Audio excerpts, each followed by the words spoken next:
TG, നമ്മുടെ മാധ്യമങ്ങളൊന്നും പറയാത്തൊരു വാർത്ത. ബീഹാറിലെ ഗോവിന്ദപൂർ എന്നൊരു ഗ്രാമം 95% ഹിന്ദുക്കൾ താമസിക്കുന്ന ഒരു ഗ്രാമമാണ്. അത് വഖഫിൻ്റെ ആണ് എന്ന് കാട്ടി വഖഫ് നോട്ടീസ് കൊടുത്തിരിക്കുക. 30 ദിവസത്തിനകം ഒഴിഞ്ഞു കൊടുക്കണം. നടക്കുന്ന കാര്യമില്ല. ഈ പഴയ വഖഫ് നിയമം അതിൻ്റെ സെക്ഷൻ 5 അനുസരിച്ച് ഒരു നോട്ടിഫിക്കേഷൻ വഴി അവർക്ക് ഏത് സ്ഥലവും അവരുടേതാണെന്ന് പ്രഖ്യാപിക്കാം, എന്നിട്ട് എവിക്ഷൻ നോട്ടീസും കൊടുക്കാം. പക്ഷേ ഈ സാധനം ഹൈക്കോടതിയിൽ ചെന്ന് കഴിഞ്ഞാൽ ആ സെക്കൻഡിൽ സ്റ്റേ ചെയ്യപ്പെടും. അത് ഭരണഘടനാ വിരുദ്ധമായ ഒരു വകുപ്പാണ്. പക്ഷേ ട്രിബ്യൂണലല്ലേ പോകാൻ പറ്റുള്ളൂ? ഹൈക്കോടതി പോകാൻ പറ്റുമോ? ഹൈക്കോടതിയിൽ നിങ്ങളങ്ങ് പോവുക. ഇപ്പോൾ മധ്യപ്രദേശിൽ തന്നെ ഇവർ ആർക്കിയോളജിക്കൽ സർവേ ചെയ്തത് എന്താ? അവർക്ക് എവിക്ഷൻ നോട്ടീസ് കൊടുത്തു. അവർ ഹൈക്കോടതിയിൽ. അത് ബുർഹാൻപൂർ കോട്ടയുടെ കാര്യത്താണ് പോയത്. അതെ, കാര്യം എന്തുവായിക്കോട്ടെ, അവർ ട്രിബ്യൂണലിലല്ലല്ലോ, ഹൈക്കോടതിയിലല്ലേ പോയത്. അതായത് സർക്കാർ ബോഡിയല്ലേ പോയത്? അതെ, പക്ഷെ പോയത് ട്രിബ്യൂണലിലല്ലോ. നിങ്ങളുടെ നിയമം അനുസരിച്ചാണ് ട്രിബ്യൂണലിൽ പോകണ്ടേ. അവർ പോയില്ല, അവർ ഹൈക്കോടതിയിൽ വന്നു. ഇവർ വാദിക്കുകയും ചെയ്തു, ഇവർ ഹൈക്കോടതിയിൽ വരാൻ പാടില്ല, ഇത് മെയിൻറ്റെയിൻ ചെയ്യില്ല, ട്രിബ്യൂണലിൽ പോകണം. ഹൈക്കോടതി പറഞ്ഞു പോയി പണി നോക്കണം. ഈ ഇതുപോലെ കുറേ നിയമങ്ങളുണ്ട് കേട്ടോ. ഇത് കേന്ദ്ര സർക്കാരും ശ്രദ്ധിക്കുന്നില്ല. നമ്മളുടെ കൺസ്യൂമർ ആക്ട് ഉണ്ടല്ലോ, അതനുസരിച്ച് നമ്മൾ ഡിസ്ട്രിക്ട് കൺസ്യൂമർ കോർട്ടിൽ പരാതി കൊടുക്കണം. അവിടെ നിന്ന് പിന്നെ അതിൻ്റെ അപ്പീൽ സ്റ്റേറ്റ് കൺസ്യൂമർ റിഡ്രസൽ ഫോറമാണ്. ഇത് കഴിഞ്ഞാൽ നാഷണൽ കൺസ്യൂമർ റിഡ്രസൽ ഫോറമാണ്. അതിൻ്റെ അപ്പീൽ സുപ്രീം കോടതിക്കാണ്. ഹൈക്കോടതി ഇതിനിടയ്ക്ക് ഒന്നും വരുന്നില്ല. എന്നാൽ കേരള ഹൈക്കോടതി പലതവണ ഇതിൽ കയറി ചവിട്ടിയിട്ടുണ്ട്. ഡിസ്ട്രിക്ട് ഫോറത്തിൽ കേസ് തോക്കും, സ്റ്റേറ്റ് ഫോറത്തിൽ പോലും പോകാതെ നേരെ ഹൈക്കോടതിയിൽ വരും. ഹൈക്കോടതി കേസ് അഡ്മിറ്റ് ചെയ്ത് മെറിറ്റിലേക്ക് പോയി ജഡ്ജ്മെൻ്റ് ഒന്ന് കൊടുക്കും. വക്കീലന്മാർ വെറുതെ നിലവിളിക്കും, you don't have jurisdiction your lordships. We don't have jurisdiction. You know what is jurisdiction under article 226? We have every jurisdiction. No, but law doesn't provide for that. Law doesn't provide. Law cannot be against constitution. Someone might have, no court shall decide matters on this. You can write there, but we will definitely interfere. പോടാ എന്ന് പറഞ്ഞിട്ട് ഹൈക്കോടതി, അങ്ങനെയാണ് ഹൈക്കോടതി constitutional കോർട്ടാണെന്നേ. 226 വെച്ചുള്ള അധികാരം ഹൈക്കോടതിയുടെ, 141, 142 വെച്ചുള്ള അധികാരം സുപ്രീം കോടതിയുടെ.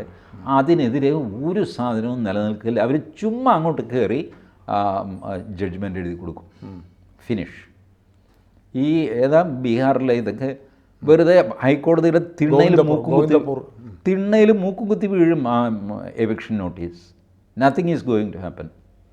പക്ഷേ ടി ജി, ഇത് നമ്മുടെ ഈ പാക് അധിനിവേശ കാശ്മീർ ഉൾപ്പെടെ പാകിസ്ഥാൻ 8,81,913 സ്ക്വയർ ഫീറ്റേ ഉള്ളൂ. ഇന്ത്യയിൽ വഖഫിൻ്റെ കീഴിൽ 9,40,000 സ്ക്വയർ ഫീറ്റ് ഉണ്ട്. 4 ലക്ഷം ആയിരുന്നു, അതിപ്പം 9 ലക്ഷം ആയിട്ടുണ്ട്. ഈ ആയി എന്നൊക്കെ പറഞ്ഞ് അവർ പറഞ്ഞുകൊണ്ട് നടക്കുന്നു. അത് ഡിജിറ്റൈസ് ചെയ്തെന്ന് ഗവൺമെൻറ്റും പറയുന്നു. 6 ലക്ഷത്തി ചില്ലാനം ഹെക്ടർ ഡിജിറ്റൈസ് ചെയ്തിട്ടുണ്ട്, അതവരുടെ ആണെന്നൊക്കെ പറയുന്നു.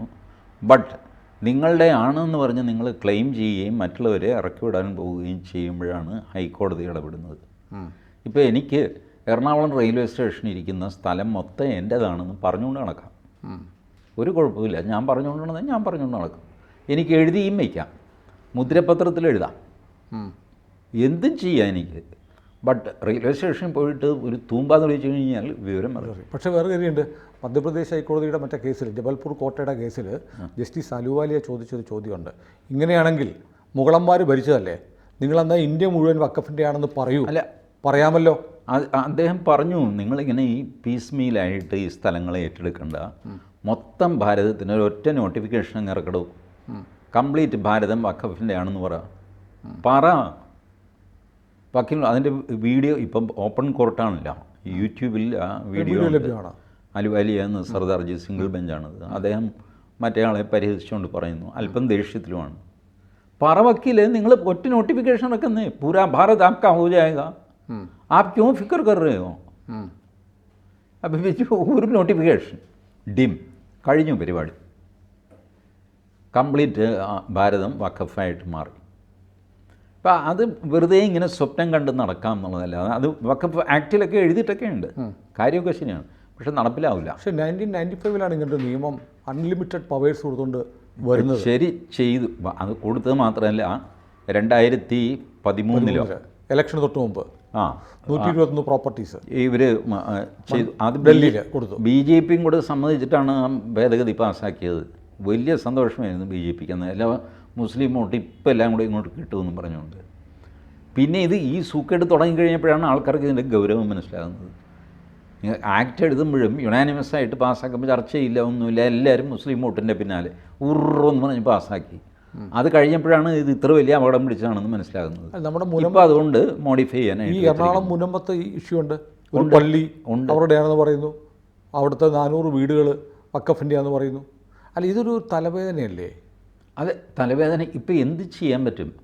ഞാൻ സുനിലിൻ്റെ വസ്തുക്കളെല്ലാം എൻ്റെയാണ് എന്ന് പറഞ്ഞിട്ട് എവിടെയെങ്കിലും പോയി ഒരു കേസും സംഗതിയൊക്കെ ആയിട്ട് ഒരു നോട്ടീസ് സുനിലിന് അയച്ചു കഴിഞ്ഞാൽ സുനിൽ കോടതിയിൽ നടക്കേണ്ടി വരും. അല്ല, അങ്ങനെ ഒരു നിയമം നമ്മുടെ നാട്ടിൽ നിലനിൽക്കുന്നതിനെതിരെ ജനാധിപത്യ വിശ്വാസികളും ഇതര മതസ്ഥരും ഇതിൻ്റെ ഫലമായിട്ടാണല്ലോ ഇപ്പം ഭേദഗതി ബില്ല് വരികയും അത് JPCക്ക് പോവുകയും ചെയ്യുന്നത്. അത് ഇപ്പോൾ TG എന്ന് പറഞ്ഞ പോലെ ഇത് പാസ്സാവാത്ത JDU ഉൾപ്പെടെ ചന്ദ്രബാബു നായിഡു ഉൾപ്പെടെ മനമാറ്റം ഉണ്ടെന്ന് കേൾക്കുന്നു. വരട്ടെ എന്നാണ് JPC റിപ്പോർട്ട് വരട്ടെ, വന്നിട്ട് നമുക്ക് നോക്കാം. JPCക്ക് അയച്ചു എന്നുള്ളത് തന്നെ ഒരു അബദ്ധം, നേരെ അങ്ങ് പാസ്സാക്കിയാൽ മതി. പക്ഷേ ശരി, അവർ JPCക്ക് അയച്ചു, JPCയുടെ റിപ്പോർട്ട് വരട്ടെ. ഇതേക്കുറിച്ച് എന്താ നമ്മുടെ നാട്ടിൽ ചർച്ച? ബട്ട് ഈ JPC റിപ്പോർട്ട് ഉണ്ടെങ്കിലും ഇല്ലെങ്കിലും, ഇവരുടെ ഭേദഗതി പാസ്സായാലും ഇല്ലെങ്കിലും കോടതികൾ ഇത് അംഗീകരിക്കാൻ പോകുന്നില്ല. അതിൻ്റെ ഒരുപാട് ഉദാഹരണങ്ങൾ ഇപ്പോൾ വന്നു കഴിഞ്ഞു. പല സ്ഥലത്തും വഖഫ് ആക്ട് ചലഞ്ച് ചെയ്തവരൊക്കെ ജയിച്ചിട്ടുണ്ട്. അല്ല, എല്ലാ ബെഞ്ചിലും അലുവാലിയമാരുണ്ടാവണമെന്നുണ്ടോ? ഉണ്ട്. കാരണം ഫസ്റ്റ് ഇവരുടെ ആർഗ്യുമെൻ്റ് എന്താ? You have to go to a tribunal. ഇത് തന്നെ ഹൈക്കോടതി സമ്മതിക്കില്ല. സമ്മതിക്കാതെ വരുമ്പോൾ ഈ സാധനം പിന്നെ ഒരു സ്യൂട്ടാണ്. നിങ്ങൾക്ക് നിങ്ങളുടെ പ്രോപ്പർട്ടിയുടെ ടൈറ്റിൽ എസ്റ്റാബ്ലിഷ് ചെയ്യേണ്ടത് സ്യൂട്ട് വഴിക്കാണ്. സ്യൂട്ട് ഒരു ട്രിബ്യൂണലിന് തീരുമാനിക്കാൻ പറ്റില്ല, അത് സിവിൽ കോടതിക്ക് പറ്റുള്ളൂ. അപ്പോൾ മൊത്തം സാധനം കോടതിയിലേക്ക് വരും. കോടതി പാടില്ല, ട്രിബ്യൂണൽ മതി എന്ന് പറഞ്ഞ് എഴുതി വെച്ചു എന്ന് വിചാരിച്ചിട്ട് സ്യൂട്ടിൻ്റെ അധികാരം ട്രിബ്യൂണലിനാവില്ല. സ്യൂട്ടിൻ്റെ അധികാരം കോടതിക്ക് തന്നെയാണ്. നിങ്ങൾക്ക് സ്യൂട്ട് ഫയൽ ചെയ്യണമെങ്കിൽ ഇത് കോടതിയിലേ പറ്റുള്ളൂ, ട്രിബ്യൂണലിൽ പറ്റില്ല. Now how to establish? ഇപ്പോൾ വഖഫ് ബോർഡ് പറയുന്നത് ഇതെൻ്റെ ഭൂമിയാണ്, അതൊരു ടൈറ്റിൽ ഡിസ്പ്യൂട്ടാണല്ല. സുനിലിൻ്റെ ആണോ വഖഫ് ബോർഡിൻ്റെ ആണോ? ഇതാണ്, it's a title dispute. Title dispute സ്യൂട്ടാണ്, അത് മുനിസിപ്പൽ കോടതിയിൽ ഫയൽ ചെയ്യേണ്ടതാണ്, ട്രിബ്യൂണലിലല്ല. ട്രിബ്യൂണലിന് സൂട്ട് നിശ്ചയിക്കാനുള്ള അധികാരങ്ങളുമില്ല. ഇങ്ങനെ ഒരു നിയമപ്രശ്നത്തിലാണ് ഈ സാധനം കോടതിയിൽ പോകുന്നത്. അല്ല, നമ്മൾ 1-2 വീഡിയോ ഇത് സംബന്ധിച്ച് ചെയ്തല്ലോ. TG ഞാനും നമ്മൾ തമ്മിലൊന്ന് സംസാരിച്ചു. അതിനുശേഷം ഒരുപാട് ആളുകൾ ചോദിക്കുന്നുണ്ട്, ഇങ്ങനെ ഏത് പ്രോപ്പർട്ടിയിലും ഇവർക്ക് ഒരു തെളിവും ഇല്ലാതെ വന്ന് ക്ലെയിം ചെയ്യാൻ പറ്റുമോ? ക്ലെയിം ചെയ്യാം, അവർക്ക് മാത്രമല്ല നിങ്ങൾക്കും ക്ലെയിം ചെയ്യാം. നിങ്ങൾ ചുമ്മാ ഒന്ന് ക്ലെയിം ചെയ്ത് നോക്ക്. വേറെ ആളുടെ പ്രോപ്പർട്ടിയോ? ജവഹർലാൽ നെഹ്റു സ്റ്റേഡിയം എൻ്റെയാണ് എന്ന് പറഞ്ഞിട്ട് കൊച്ചിൻ കോർപ്പറേഷൻ ഒരു നോട്ടീസ് അയക്കും. അത് സ്റ്റാർട്ട് ദ പ്രോസസ്. ഒഴിഞ്ഞു തരണമെന്ന് പറയുക.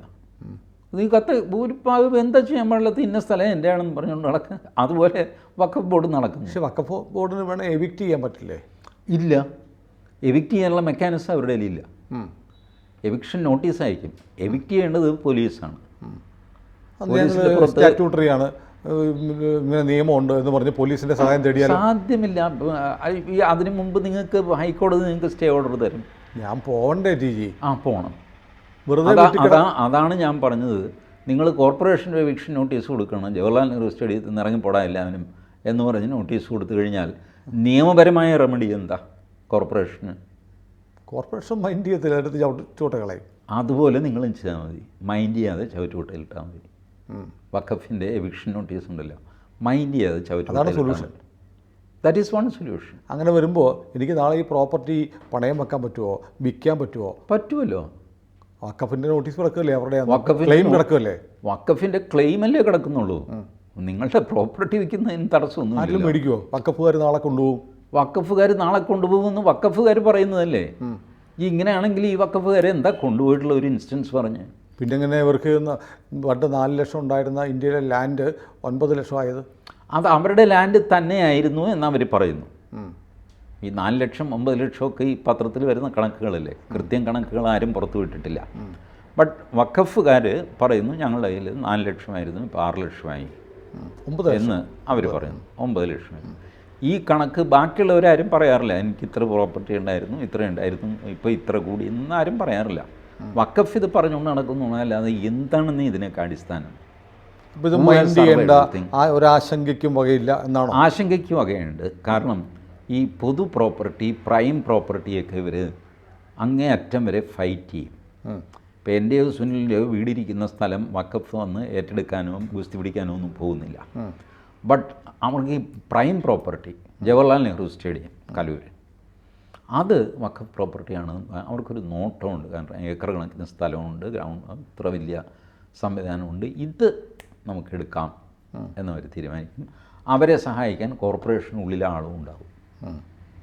ഇങ്ങനെയൊക്കെ വരുമ്പോഴാണ് ഇത് ഡിസ്പ്യൂട്ട് ആകുന്നത്. അത് ഇങ്ങനത്തെ ഡിസ്പ്യൂട്ടഡ് പ്രോപ്പർട്ടിയും കൂടെ ചേർത്തിട്ടാണ് അവർ ഈ 6 ലക്ഷം ഹെക്ടർ അവരുടെ ഒരു പ്രൈവറ്റ് പ്രോപ്പർട്ടി കണ്ണായ സ്ഥലത്താണെങ്കിലും പ്രശ്നം വരാമല്ലോ. പ്രശ്നം വരാം. അപ്പോൾ അത്ര നിരുപദ്രവകരമല്ല. അതുകൊണ്ടാണല്ലോ ഇത് ഭേദഗതി ചെയ്യാനായിട്ട് തീരുമാനിച്ചത്. പക്ഷെ പ്രേമേന്ദ്രൻ സമ്മതിക്കത്തില്ലല്ലോ. KC വേണുഗോപാലും ഇല്ല, അവർക്ക് ഈ കാര്യം മനസ്സിലാവാത്തതുകൊണ്ട്. അല്ല, നമ്മുടെ ഹൈബി ഉണ്ടല്ലോ, എറണാകുളം MP, ഈ മുനമ്പത്ത് പോയി ആ വീഡിയോ എൻ്റെ കയ്യിലുണ്ടായിരുന്നു, കിട്ടിയാൽ ഞാൻ ഈ വീഡിയോയോട് ചേർക്കാം. അവിടെ പോയി ആളുകളോട് പറയുന്നുണ്ട്, ഞാനുള്ള കാലത്തോളം നിങ്ങളുടെ പള്ളിയും സ്ഥലങ്ങളും പോകത്തില്ല എന്ന്. എന്നിട്ട് പാർലമെൻറ്റിൽ പോയിട്ട് വഖഫ് നിയമ ഭേദഗതിക്കെതിരെ പ്രസംഗിച്ചു. അതിപ്പോൾ രാഷ്ട്രീയക്കാർ അങ്ങനെയല്ലേ, പുറത്തൊന്ന് പറയുക, വേറെടുത്ത് വേറൊന്ന് പറയുക, ഭൂരിപക്ഷം ആരാണെന്ന് നോക്കിയിട്ട് അവർക്ക് വേണ്ടി സംസാരിക്കുക, ഇങ്ങനെയൊക്കെ ചെയ്യുന്ന രാഷ്ട്രീയക്കാരുടെ സ്വഭാവമാണ്. അതുപോട്ടെ, ലീഗലി ഇത് സസ്റ്റെയിൻ ചെയ്യാത്തൊരു കലാപരിപാടിയാണ് ഈ എവിക്ഷൻ നോട്ടീസും ടേക്ക് ഓവർ എന്നൊക്കെ പറയുന്നത്. വെറുതെ ആളെ പേടിപ്പിക്കാൻ ചെയ്യുന്നുള്ളതല്ല. അല്ല, പേടിപ്പിക്കാനാണ് ഈ പറഞ്ഞ പോലെ ഹൈക്കോടതിയും സുപ്രീം കോടതിയൊക്കെ ഉണ്ടെന്ന് പറയാം. പക്ഷേ ഞാൻ പറഞ്ഞതുപോലെ എൻ്റെ പ്രോപ്പർട്ടിയിൽ വേറെ ഒരു വഖഫ് ബോർഡിനെ പോലെയുള്ള ഒരു സ്റ്റാറ്റ്യൂട്ടറി ബോഡി ക്ലെയിം ചെയ്തതാണെന്ന് പറഞ്ഞാൽ എനിക്ക് നാളെ വിൽക്കാനും ഒക്കെ വലിയ പാടായിരിക്കും, വാങ്ങാൻ ആളുണ്ടാവത്തില്ല. എന്തിന് ഈ തലവേദന എന്നൊക്കെ ആളുകൾ കരുതും.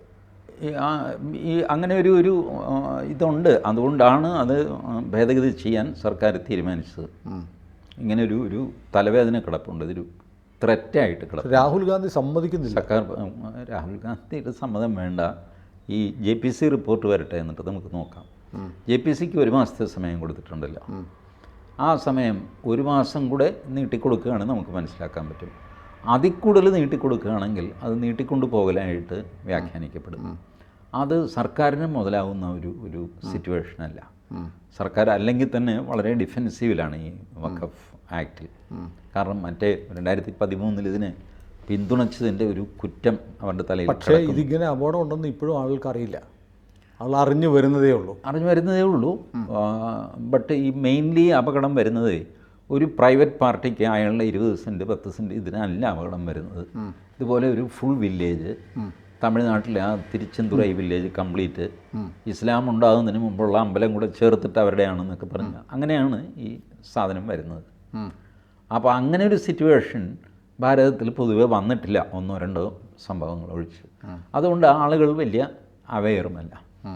വഖഫ് ബോർഡും വല്ലാതെ ബലം പിടിക്കുന്നൊന്നുമില്ല. കണ്ണിക്കണ്ട വസ്തു മുഴുവൻ ഞങ്ങളുടെയാണെന്നൊക്കെ പറഞ്ഞിട്ട് അത് നാട്ടിൽ വലിയ കലാപത്തിനിടയാക്കും. അത് വഖഫ് ബോർഡിനും അറിയാം. അതുകൊണ്ട് അവരും വളരെ സൂക്ഷിച്ച് കണ്ടുമൊക്കെയാണ് പെരുമാറുന്നത്. ഏതായാലും 2 മാസം കൂടെ നോക്കാം അല്ലേ? JPC റിപ്പോർട്ട് വരെ നോക്കാം. JPCക്ക് 1 മാസമാണ് കൊടുത്തിരിക്കുന്നത്. 1 മാസം ഞാൻ അഡീഷണൽ കൊടുക്കുന്നത്. അത് കഴിഞ്ഞ് പിന്നെ ജനങ്ങൾ ചിലപ്പോൾ ഇടപെടേണ്ടി വരാം. നോക്കാം. കൂടുതൽ വാർത്തകളും വിശേഷങ്ങളും നിങ്ങളിലേക്ക് എത്താൻ ABC മലയാളം സബ്സ്ക്രൈബ് ചെയ്യുക, ബെൽ ബട്ടണും അമർത്തുക.